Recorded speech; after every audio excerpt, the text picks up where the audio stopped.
And finding a pharaoh, archaeologists uncover the first tomb of an Egyptian king since Tutankhamun's was discovered more than a century ago. Archaeologists have described the discovery of the first pharaoh's tomb for more than a century as an extraordinary moment for Egyptology. Tomb of King Thutmose II was unearthed by a British-Egyptian team near the city of Luxor, home of the Valley of the Kings. The pharaoh's mummified remains were discovered elsewhere 2 centuries ago, but his original burial site had never been located. Love a story about an old relic, don't we? And the discoveries keep coming, don't they? Periodically. Hello, Carol. I could see that coming a mile off, Naga.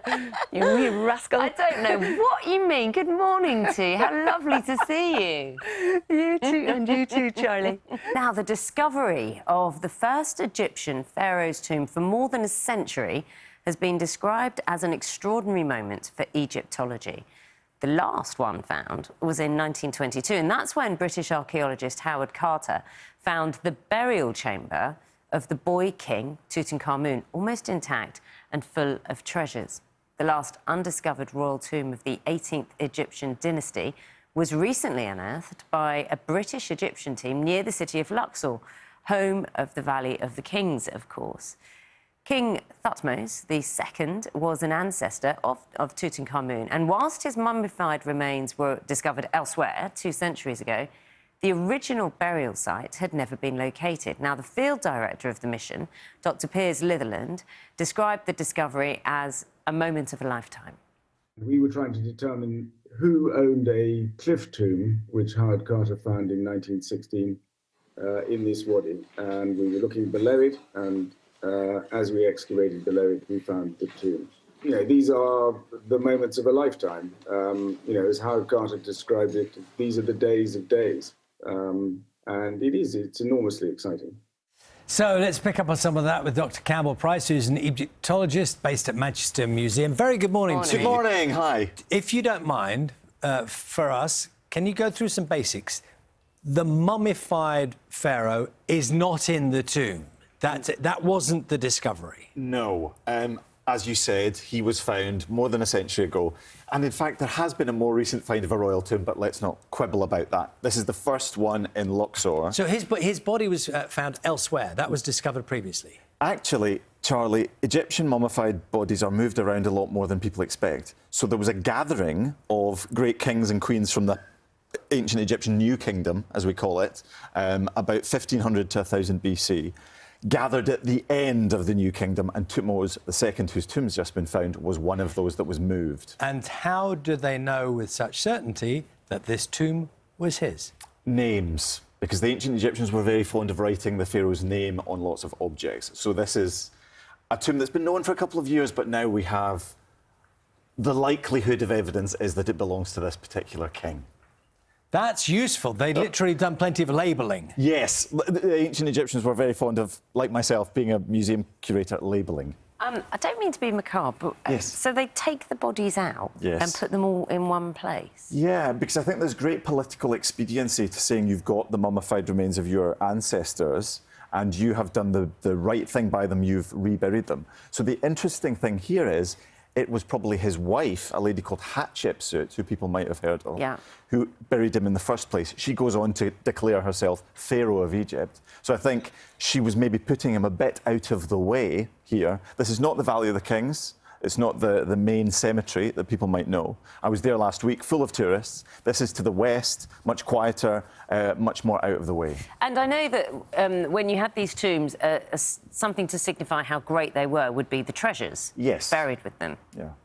Not much left. Oh. But that's significant because maybe the son of this king, Thutmose III, moves his father's body somewhere else, and maybe the other objects are moved with him.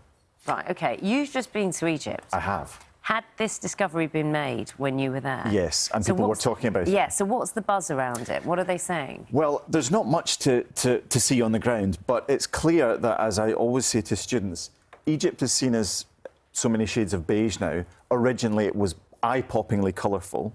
So there are remains of the decoration of the tomb.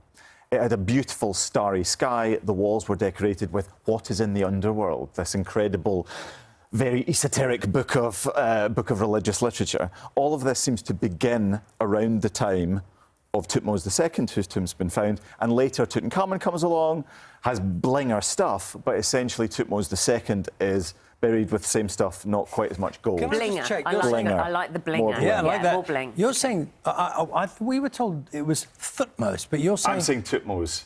which is right. Yeah. We don't know, because we don't have an fine. ancient Egyptian to interview. It's a while ago. It's a while ago. Can I ask you another question, which is that there's a lot of superstition around tombs. Yes. Does that stuff still... I mean, do people like you, archaeologists, does that have any effect on you? Because when we saw those pictures of those people, got the hard hats on, looks like an engineering project. But this is a place where someone was buried. Yes, There is it's a grave. There is stuff going on that maybe could affect people. I don't personally feel that the curse of the pharaohs is out to get me. I think there is a lot of knowledge that can be extracted from even the most fragmentary evidence. So were I to meet an ancient Egyptian, I hope they wouldn't be upset by the desire to find out more about their culture. I'm thinking back to Raiders of the Lost Ark and things like that. People often do. However, surely they would have protected the tombs. Yes. Because obviously everyone knew that great riches were buried with the pharaohs. So Rarely with physical barriers, so this tomb doesn't have, you know... Any booby traps or anything. Booby traps, Yeah. but I think there would be some performed ritual, magical curse on it. We just don't have the written evidence for it. What is the Holy Grail, if I can use that phrase, of your world in terms of what you think is still out there? Well, I mean, we've only found a proportion of what presumably was originally buried. Most of it will have been melted down and otherwise lost.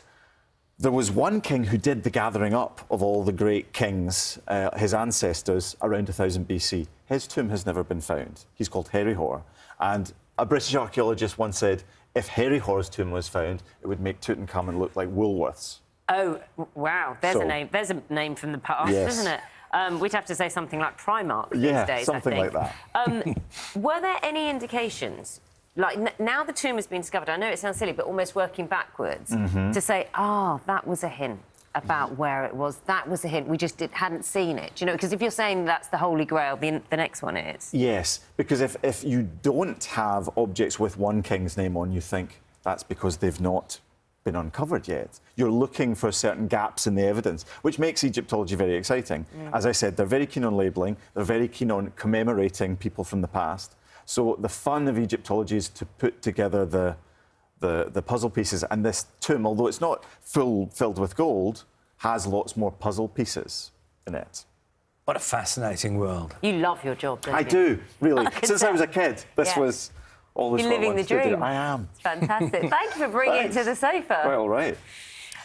Dr. Campbell Price, Thank you. Egyptologist, Manchester Museum, University of Manchester. Thank you so much.